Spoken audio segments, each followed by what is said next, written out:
Hi friends, ഇന്നത്തെ എൻ്റെ topic Robert frost എഴുതിയ ബർച്ചസ് എന്നുള്ളൊരു പോയമാണ്.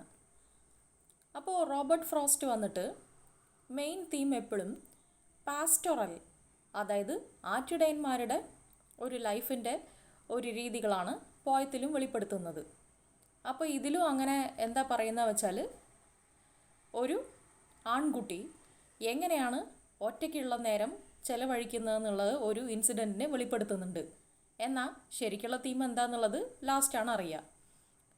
അപ്പോൾ ബർച്ചസ് എന്ന് പറയുന്നത് ഒരു മരമാണ്. അപ്പോൾ ആ മരം വന്നിട്ട് ഭയങ്കര സോഫ്റ്റാണ്.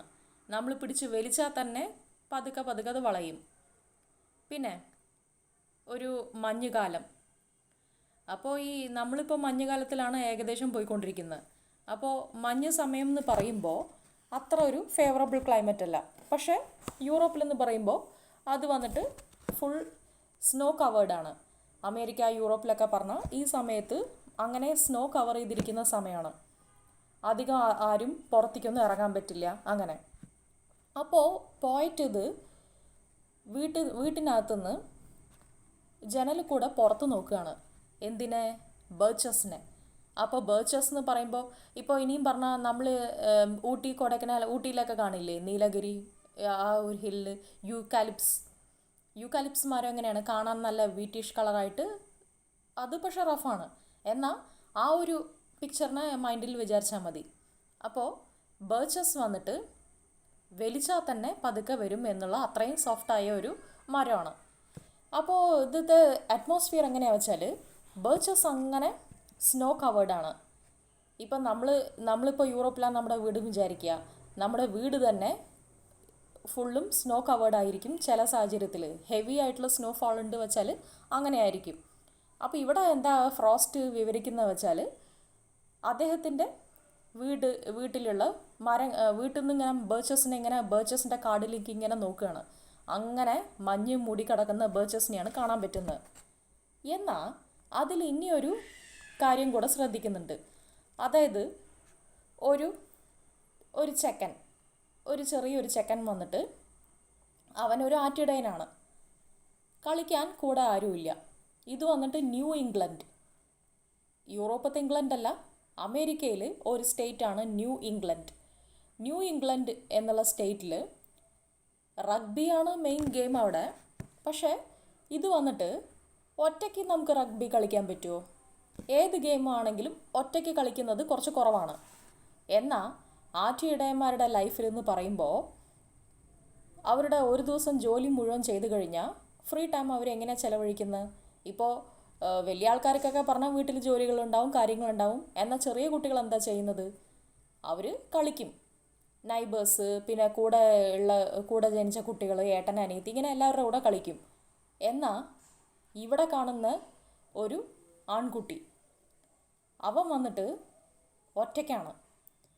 ഒറ്റയ്ക്ക് എന്ത് കളിയാണ് കളിക്കാൻ പറ്റുക എന്ന് നോക്കുമ്പോൾ വേറെ ഓപ്ഷൻസ് ഒന്നുമില്ല.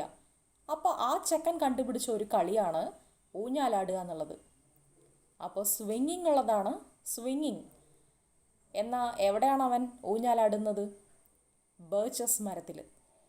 അപ്പോൾ ഈ ചെക്കൻ എന്താ ചെയ്യുന്നത് വെച്ചാൽ, ബർച്ചസിൽ ഊഞ്ഞാൽ അവൻ കെട്ടും.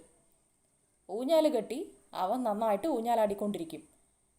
അപ്പോൾ ന്യൂ ഇംഗ്ലണ്ട് എന്നുള്ള സ്ഥലത്തിൽ ആറ്റിടയന്മാരുടെ ലൈഫ്, ആ ഒരു ഏരിയയിൽ ഈ ചെക്കൻ കണ്ടുപിടിച്ച ഒരു കളി സ്വിങ്ങിങ്, ഊഞ്ഞാലാടുക എന്നുള്ളത് മാത്രമാണ്. അപ്പോൾ റോബർട്ട് ഫ്രോസ്റ്റ് ഇങ്ങനെ നോക്കുന്നു. ജനൽ കൂടെ നോക്കുമ്പോൾ ബർച്ചസ് എങ്ങനെയുണ്ട് എന്നുള്ളതാണ് ഈ ഒരു പോയത്തിൽ പറയുന്നത്.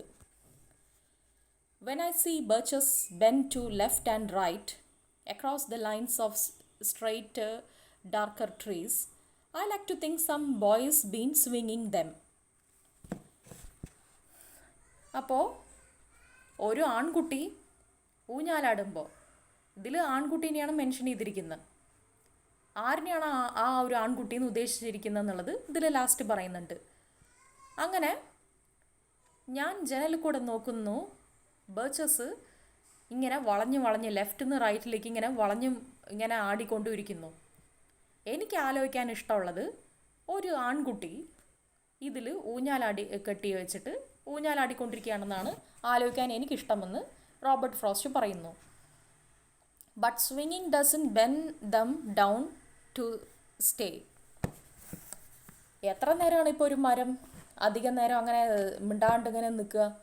ഊഞ്ഞാലാടുമ്പോൾ മുകളിൽ നിന്ന് താഴെ, താഴത്തുനിന്ന് മുകളിൽ, പിന്നെ റൈറ്റിൽ നിന്ന് ലെഫ്റ്റ്, അങ്ങനെ കണ്ടിന്യൂസ് ആയിട്ടുള്ള മൂവ്മെൻ്റ് ആണ് ഇതിൽ പറയുന്നത്. പക്ഷേ ഊഞ്ഞാലാടിയത് കൊണ്ടൊന്നും മരം ഇപ്പോൾ താഴെ വീണ് ചെരിഞ്ഞ് പൊട്ടുകയൊന്നുമില്ല. പക്ഷേ മരം വീഴാൻ ഇനിയൊരു കാരണമുണ്ട്. വീഴ് അതോ സ്റ്റിഫായിട്ട് അങ്ങനെ നിൽക്ക് എന്തെങ്കിലും ആവാൻ ഇനിയൊരു കാരണമുണ്ട്. അതാണ് അടുത്ത വരി പറയുന്നത്.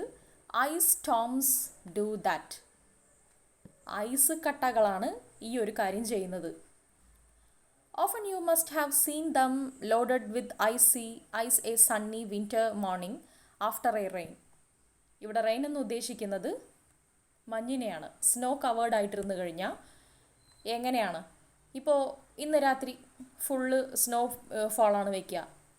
നാളെ രാവിലെ നമ്മൾ എണീച്ച് നോക്കുമ്പോൾ എങ്ങനെ ഉണ്ടാവും സ്ഥലമൊക്കെ? അങ്ങനെ മഞ്ഞ് മൂടിക്കിടക്കുക. ഒരു എവിടെ നോക്കിയാലും വെള്ള കളർ, അങ്ങനെ വൈറ്റ് കളർ. നമ്മുടെ സ്ഥലത്തിൽ എങ്ങനെയാണെന്ന് വെച്ചാൽ കാശ്മീരിലും കുലു മനാലി അവിടെയൊക്കെ തന്നെയാണ് ഈ ഒരു സ്നോഫാളിനെ കാണാൻ പറ്റുക. അപ്പോൾ ഇതിപ്പോൾ അമേരിക്ക, യൂറോപ്പ് അങ്ങനത്തെ സ്ഥലത്തിലൊക്കെ പറഞ്ഞാൽ ഇങ്ങനെ full and full snow covered ആവും. പക്ഷേ എന്താ ഡേഞ്ചർ എന്ന് ഉദ്ദേശിക്കണ വെച്ചാൽ ഐസ് കട്ടകളും വീഴും. അത് കുറച്ച് സേഫ് അല്ല.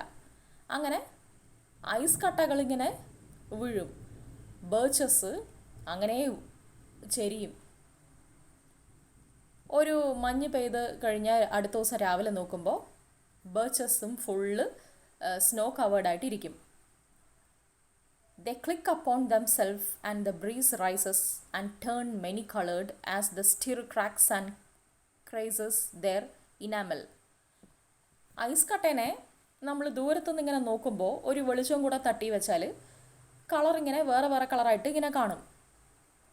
അപ്പോൾ കാറ്റും കൂടെ ഇങ്ങനെ വീശുന്ന സമയത്ത് നമ്മൾ ആ ഐസ് കട്ടേനെ നോക്കിക്കഴിഞ്ഞാൽ ഡിഫറെൻറ്റ് കളേർഡായിട്ട് കാണും. Soon the sun's warmth makes them shed crystal shells, scattering and avalanching on the snow crust. പിന്നെ എന്ത് കട്ട പിടിച്ച റഫായിട്ടുള്ള ഐസ് കട്ടയാണെങ്കിലും സൂര്യൻ്റെ ചൂടൊന്ന് തട്ടുമ്പോൾ എന്താവും? അങ്ങനെ പൊട്ടും. റഫായിട്ടുള്ള ഐസ് കട്ട പൊട്ടുമ്പോൾ നല്ല ഒച്ച അങ്ങോട്ട് കേൾക്കും. അപ്പോൾ സൂര്യപ്രകാശം വരുന്നത് വരയ്ക്കും ഐസ് കട്ട അങ്ങനെ ഉണ്ടാവും. അങ്ങനെ സൂര്യൻ്റെ വെളിച്ചം തട്ടുമ്പോൾ പൊട്ടാൻ തുടങ്ങും എന്നാണ് ഇതിൽ പറയുന്നത്. You would think the inner dome of the heaven had fallen. അപ്പോൾ കമ്പാരിസൺ എന്തുമായിട്ടാണ് വെച്ചാൽ അടുത്ത ദിവസം രാവിലെ നമ്മൾ എണീച്ചിങ്ങനെ നോക്കുന്ന സമയത്ത് സൂര്യൻ്റെ പ്രകാശം കാരണം ഇത് ഫുള്ള് പൊട്ടിയിട്ട് നിലത്ത് വീണിരിക്കണത് നമ്മൾ പെട്ടെന്ന് കാണുമ്പോൾ നമുക്ക് തോന്നും സ്വർഗം തന്നെ പൊട്ടി നിലത്ത് വീണമെന്ന്. ഇപ്പോൾ ഹെവൻ, സ്വർഗത്തിനെ പറ്റി നമുക്ക് പല ആൾക്കാർക്കും പല കൺസെപ്റ്റ് ഉണ്ടാവും. ചിലവർ പറയും അങ്ങനെ ഗോൾഡ് നിറഞ്ഞ് കിടക്കുന്ന സ്ഥലമാണെന്ന്. പിന്നെ ചിലവർ വിശ്വസിക്കുന്നു അങ്ങനെ ഐസ് കട്ടയാണ്, ഫുള്ള് സ്നോ കവേർഡാണെന്ന്. അപ്പോൾ ഇതിൽ ഫ്രോസ്റ്റ് ഉദ്ദേശിക്കുന്നത് ഹെവനിൻ്റെ ഉൾഭാഗം, സ്വർഗത്തിൻ്റെ ഉൾഭാഗം ഐസ് കട്ടയിലാണ് ഉണ്ടാക്കിയത് വിചാരിക്കുക.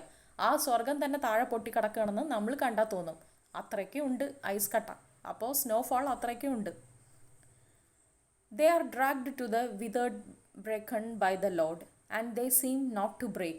Though once they are bowed, so low for low, they never right themselves. ഇപ്പോൾ ഇതിൽ പറയുന്നത് മരത്തിനെ പറ്റി, ആ ബേർച്ചസിനെ പറ്റിയാണ്. എത്ര തന്നെയാണെങ്കിലും ലോഡ് കണക്കിനിങ്ങനെ ബേർച്ചസ് വീഴുമ്പോൾ അതിൻ്റെ നോർമൽ പൊസിഷനിൽ അത് കുറച്ച് ചെരിയും. ഐസ് കട്ടയൊക്കെ പിന്നെ പൊട്ടും, അതൊക്കെ ഉരുകിയൊക്കെ പോവും. പക്ഷേ ബേർച്ചസ് പിന്നെ നേർവഴിക്ക് നിൽക്കില്ല, അതിന് സ്ട്രൈറ്റായി നിൽക്കാൻ പറ്റില്ല.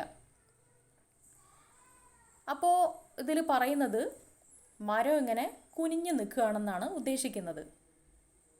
U may see their trunks arching in the woods. അവരുടെ മരം, ആ നടുവത്തെ ഭാഗം, ആ ട്രങ്ക് എന്ന് പറയുന്നത് വളഞ്ഞിങ്ങനെ നിൽക്കുന്നത് കാണാൻ പറ്റും കാട്ടിൽ നോക്കുമ്പോൾ.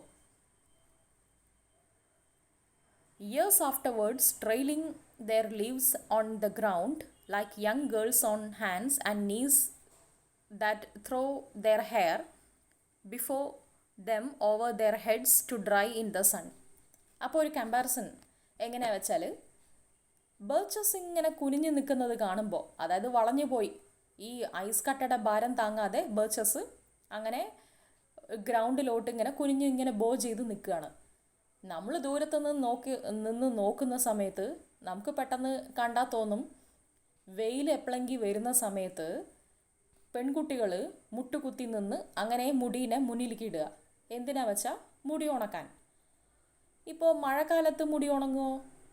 പെട്ടെന്ന് ഉണങ്ങില്ല. തണുപ്പ് കാലത്ത് അങ്ങനെയൊന്നും പെട്ടെന്ന് മുടി ഉണങ്ങില്ല. വെയിൽ കാണുമ്പോൾ പെൺകുട്ടികൾ ആവേശത്തോടെ ഓടി വന്നിട്ട് മുട്ടുകുത്തി നിന്നിട്ട് ബാക്കിൽ നിന്ന് മുടീനെ അങ്ങനെ ഫ്രണ്ടിലേക്ക് ഇട്ട് കുനിഞ്ഞിങ്ങനെ നിൽക്കും. പിന്നെ പണ്ട് എലിസബത്തൻ ഏജിൽ ഒരു കൺസെപ്റ്റ് ഉണ്ടായിരുന്നു, മുടീനെ വെയിലത്ത് ഇങ്ങനെ കാട്ടി വെച്ചാൽ ആ ഒരു ഗ്ലോ കിട്ടുമെന്ന്. അതായത് മുടി ഇങ്ങനെ സ്വർണ്ണ നിറം പോലെ ആവും ആ വെയിൽ കൊള്ളിച്ചാന്ന്. വെയിൽ പറഞ്ഞാൽ ഉച്ച സമയത്തുള്ള രാവിലത്തെ വെയിലൊന്നും അല്ല. നമുക്കിപ്പോൾ ഇവിടെ 4 മണി കഴിഞ്ഞാൽ ഒരു ഇളം വെയിലടിക്കും, ലൈറ്റായിട്ടുള്ള ഒരു വെയിൽ. നമുക്ക് ആ വെയിൽ കാണുമ്പോൾ ഇഷ്ടം തോന്നും പോയി നോക്കാൻ. അതൊരു ഗോൾഡൻ കളറാണ്. ആ വെയിലിനെയാണ് ഉദ്ദേശിക്കുന്നത്. ആ വെയിലേ കൊള്ളാൻ പാടുള്ളൂ നമ്മൾ. അപ്പോൾ വിറ്റാമിൻ ഡി കിട്ടും, അങ്ങനെ പല അതിൻ്റെ ഒരു കൺസെപ്റ്റ് ഉണ്ട്.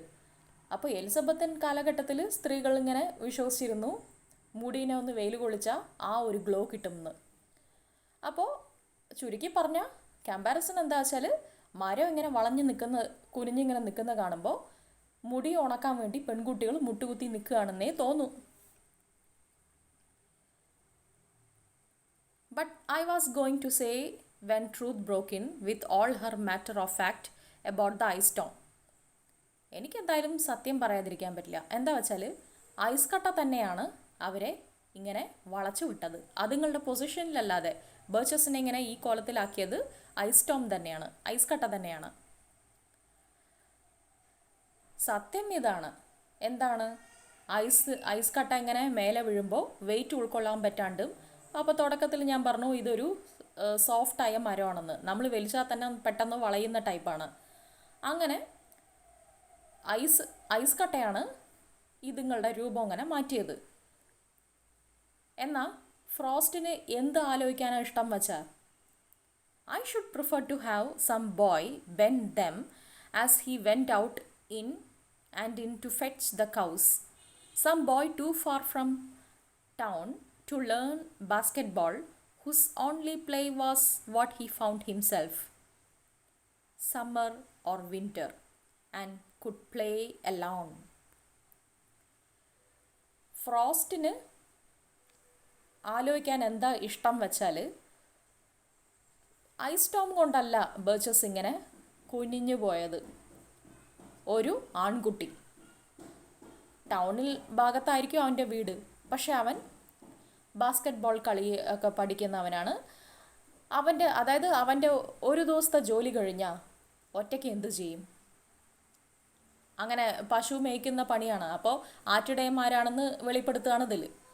അവൻ്റെ ഒരു ദിവസത്തെ പണി കഴിഞ്ഞാൽ അവൻ എന്ത് ചെയ്യണം എന്നറിയാതെ എന്തായാലും കളിക്കണം എന്നുണ്ട്. അപ്പോൾ അവനക്ക് വേണ്ടി കണ്ടുപിടിച്ച ഒരു കളി. അപ്പോൾ ആ ആൺകുട്ടി ഒരു ആട്ടിടയൻ, ആ ചെക്കൻ അവന് വേണ്ടി കണ്ടുപിടിച്ച ഒരു ഗെയിം. പക്ഷെ ഒറ്റയ്ക്കേ കളിക്കാൻ പറ്റുള്ളൂ. അതെന്താണ്? ബർച്ചസ് മരത്തിൽ ഊഞ്ഞാൽ കെട്ടി ഊഞ്ഞാലാടുക എന്നുള്ളത്. One by one, he subdued his father's tree by riding them down over and over again until he took the stiffness out of them. And not one but hung limp. Not one was left for him to conquer. ചിലപ്പോൾ അത് ആ കാട് തന്നെ അവൻ്റെ അച്ഛൻ on ചെയ്തതായിരിക്കാം. അവൻ്റെ കാടാണെങ്കിലല്ലേ അവന് എല്ലാത്തിലും ഊഞ്ഞാൽ കെട്ടി ആടാൻ പറ്റുള്ളൂ. അപ്പോൾ ഈ ആൺകുട്ടി എന്താ ചെയ്യുന്നത് വെച്ചാൽ, ഒരു ബേർച്ചിൽ ഊഞ്ഞാൽ കെട്ടി അവനിങ്ങനെ ഊഞ്ഞാലാടിക്കഴിഞ്ഞ് അത് വളഞ്ഞു കഴിഞ്ഞ് ഇനി ഊഞ്ഞാലാടാൻ പറ്റാണ്ടാവുമ്പോൾ എന്തു ചെയ്യും? ആ ഊഞ്ഞാലൂരി അടുത്ത മരത്തിൽ കെട്ടും. 1 by 1 എല്ലാത്തിലും അവൻ ഊഞ്ഞാൽ കെട്ടി ആടും. എല്ലാം വളഞ്ഞു പോവും. അവൻ്റെ അച്ഛൻ്റെ കാടായിരിക്കാം അത്. അപ്പോൾ എല്ലാത്തിലും അവൻ ഊഞ്ഞാലാടും. അത് കഴിഞ്ഞിട്ട് അവസാനം ഒരെണ്ണം പോലും ബാക്കി ഉണ്ടാവില്ല. He learned all there was to learn about not launching out too soon and not so carrying the tree away clear to the ground. He always kept his poise. പക്ഷെ ഒരു കാര്യം മാത്രം ശ്രദ്ധിച്ചു, അതായത് എത്ര തന്നെ അവൻ ആടിയാലും മരത്തിനെ ഗ്രൗണ്ടിൽ മുട്ടിക്കില്ല എന്നുള്ളത്.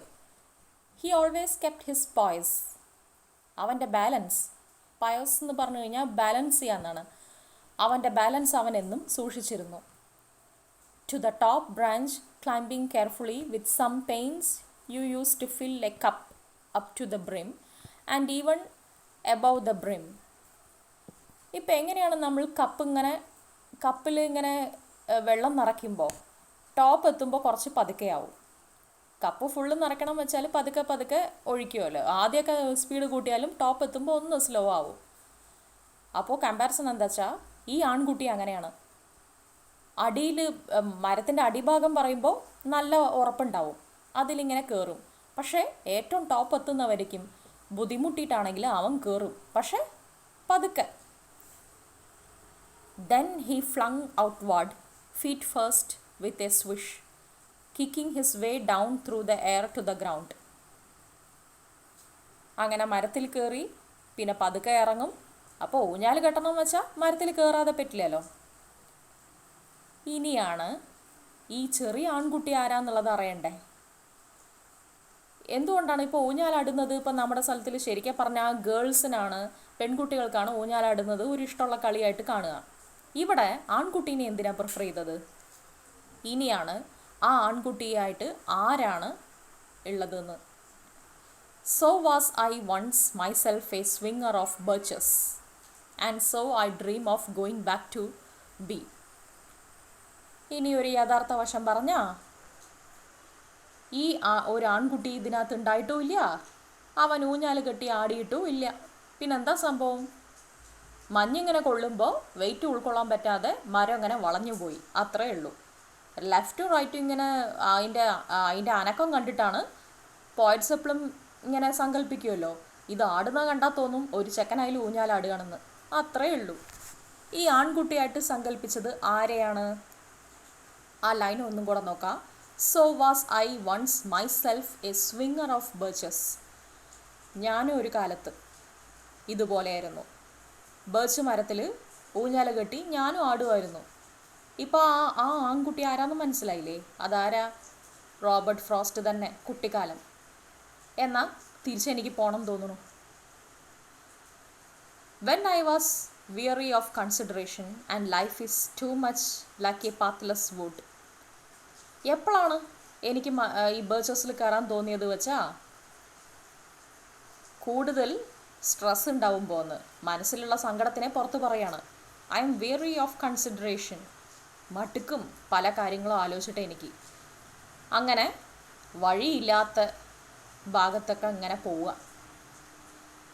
Where your face burns and tickles with the cobweb broken across it and one eye is weeping. cobweb എന്ന് പറഞ്ഞാൽ എട്ടുകാലിയുടെ കൂട്.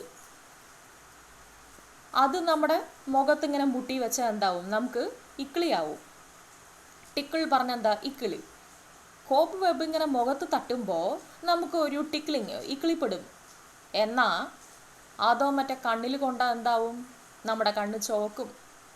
അപ്പോൾ ഈ എന്താ പറയുക, എട്ടുകാലിയുടെ കൂട് പോയ്സനാണ്, കണ്ണിൽ തട്ടാൻ പാടില്ല. കണ്ണ് ഇങ്ങനെ റെഡിഷായിട്ട് നിൽക്കും. കണ്ണ് നിറഞ്ഞ് കണ്ണിന്ന് വെള്ളം വരും. രണ്ട് കണ്ണിലും വീഴില്ലല്ലോ, ഒരു കണ്ണിലല്ലേ വീഴുള്ളൂ ചിലപ്പോൾ. അപ്പോൾ അതിനെയാണ് ഒരു കണ്ണിന്ന് വെള്ളം വരുമ്പോൾ ഒരു കണ്ണ് കൂടെ കരയുന്നു, അടുത്ത കണ്ണ് നോർമലായിരിക്കണു.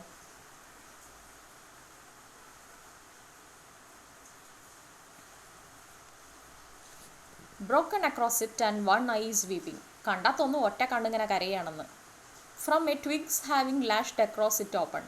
I would like to get away from earth a while and then come back to it and begin over. അപ്പോൾ സങ്കടം നമ്മുടെ മനസ്സിൽ അതിക്രമിച്ച് കയറുമ്പോൾ അതൊന്നൊന്ന് മാറി നിൽക്കണം. അതാണ് പറയുന്നത്. ചില സമയത്ത് എനിക്ക് ഇങ്ങനെ ബേർച്ചസ് കയറി ഇങ്ങനെ പോകാൻ തോന്നും. അതായത് ഭൂമിയിൽ നിന്ന് മാറി നിൽക്കണം. പിന്നെ കുറച്ച് നേരം മാറി നിൽക്കുക, എന്നിട്ട് എർത്തിലേക്ക് തിരിച്ചു വരണം. May no fate willfully misunderstand me and half grant and what I wish and snatch me away not to return. ഭൂമിയിൽ നിന്ന് മാറി നിൽക്കണം പറയുമ്പോൾ എന്നെ ആരും തെറ്റിദ്ധരിക്കേണ്ടെന്ന് ഫ്രോസ്റ്റ് വെളിപ്പെടുത്തുന്നുണ്ട്. അത് പറഞ്ഞാൽ ഭൂമിയിൽ നിന്ന് നമുക്ക് മാറി നിൽക്കണം എന്ന് പറയുമ്പോൾ എന്താ പൊതുവെ വിചാരിക്കുക? മതിയായി ജീവിതം, അങ്ങനെ പോവാണെന്ന്. അപ്പോൾ അതല്ല ഉദ്ദേശിക്കുന്നത്. ഇതിന്ന് തൽക്കാലം ഭൂമിയിൽ നിന്ന് മാറി നിൽക്കുക പറഞ്ഞാൽ കുറച്ച് നേരം സങ്കടത്തിൽ നിന്നും ഒരു മാറ്റം വേണമെന്നേ ഉദ്ദേശിക്കുന്നുള്ളൂ. അപ്പോൾ ഇതിൽ ഹാഫ് ഗ്രാൻഡ് എന്നുള്ളത് ഒരു പണ്ടത്തെ ഗ്രീക്ക് കഥയാണ്. അപ്പോൾ അതിലേക്കിപ്പോൾ പറയാൻ നിന്നാൽ കുറച്ച് ലെങ്തി വീഡിയോ ആവും. അത് ഇനിയൊരു വീഡിയോയിൽ ഞാൻ ആ ഗ്രീക്ക് സ്റ്റോറി പറയുന്നതാണ്. അപ്പോൾ യുദ്ധം കഴിഞ്ഞ് വരുമ്പോൾ ഒരു വാരിയറിൻ്റെ കഥയാണ് പറയുന്നത്. അതായത് എന്താ പ്രാർത്ഥിച്ചതെന്ന് വെച്ചാൽ അവൻ മരിക്കാൻ പാടില്ല, പിന്നെ ശത്രുക്കളുടെ കയ്യിൽ പെടാൻ പാടില്ല എന്ന്. രണ്ടാഗ്രഹം പറയുമ്പോൾ ഒരാഗ്രഹം മാത്രം നടത്തുക. അതായത് ശത്രുക്കളുടെ കയ്യിൽ പെട്ടിട്ടില്ല, പക്ഷെ അവൻ വരുന്ന വഴിക്ക് അപകടത്തിൽ മരിച്ചു. അപ്പോൾ രണ്ടാഗ്രഹത്തിൽ ഒരു ആഗ്രഹം മാത്രം നടത്തുക. അപ്പോൾ ഇതിൽ ഫ്രോസ്റ്റ് രണ്ടാഗ്രഹം പറയുന്നുണ്ട്. തൽക്കാലം എർത്ത് നിന്നും മാറി നിൽക്കുക എന്ന്, എന്നാൽ തിരിച്ചു വരണം എന്നുള്ള ഇനിയൊരു ആഗ്രഹം പറയുന്നുണ്ട്. അപ്പോൾ ഫ്രോസ്റ്റ് ഉദ്ദേശിക്കുന്നത് എൻ്റെ വിധി തെറ്റിദ്ധരിക്കരുത് എന്നെ. അതായത് ഞാൻ സ്വർഗത്തിൽ തൽക്കാലം പോയാൽ ഞാൻ തിരിച്ചുകൂടെ വരണം. Earth is the right place for love. എന്താ കാരണം? എർത്താണ് സ്നേഹത്തിന് പറ്റിയ സ്ഥലം. ഭൂമിയിൽ തന്നെയാണ് നമുക്ക് സ്നേഹം കിട്ടുന്നത്. I don't know where it is likely to go better. ഭൂമിയിലല്ലാതെ എവിടെ ഇപ്പോൾ സ്നേഹം കിട്ടാൻ സാധ്യത? അപ്പോൾ ഫ്രോസ്റ്റിൻ്റെ അഭിപ്രായത്തിൽ സ്നേഹം കിട്ടാൻ ഏറ്റവും ബെസ്റ്റ് സ്ഥലം വന്നിട്ട് ഭൂമി തന്നെയാണ്. ഇതിനെക്കാട്ടിലും നല്ല സ്ഥലം വേറെ എവിടെയാ എനിക്കറിയില്ല എന്ന് ഫ്രോസ്റ്റ് പറയുന്നുണ്ട്. എന്നാൽ എങ്ങനെ പോവും ഈ സ്വർഗത്തിലേക്ക്? അതാണ് ഇപ്പോൾ ചോദ്യം. അതിൻ്റെ ഉത്തരവുണ്ട്. I would like to go by climbing a birch tree. Birches അല്ലേ എൻ്റെ കൺമുന്നിലുള്ളത്. ഞാനപ്പോൾ കയറും. ബേർച്ച് മരത്തിൽ ഞാൻ കയറും. കയറി അങ്ങോട്ട് സ്വർഗത്തിൽ ഞാൻ എത്തും. And climb back branches up a snow white trunk towards heaven till the tree could bear me no more. എൻ്റെ വെയിറ്റ് ഉൾക്കൊള്ളുന്നത് എവിടം വരെ? മരത്തിൽ ഇങ്ങനെ ഞാൻ കയറും. കുറേ കയറി സ്വർഗത്തിലെത്താനുള്ള ശ്രമം ഞാൻ നടത്തും. അവസാനം ഒരു ഘട്ടം എത്തുമ്പോൾ എൻ്റെ വെയിറ്റ് ഇനി മരം ഉൾക്കൊള്ളില്ല എന്നറിയുമ്പോൾ പിന്നെ ഇറങ്ങേണ്ടി വരുമല്ലോ, എന്തായാലും താഴെ വീഴുമല്ലോ. എന്നെ കൊണ്ടാവുന്നവരേക്കും ഞാൻ കയറും. ടുവേർഡ്സ് ഹെവൻ ടിൽ ദ പറഞ്ഞു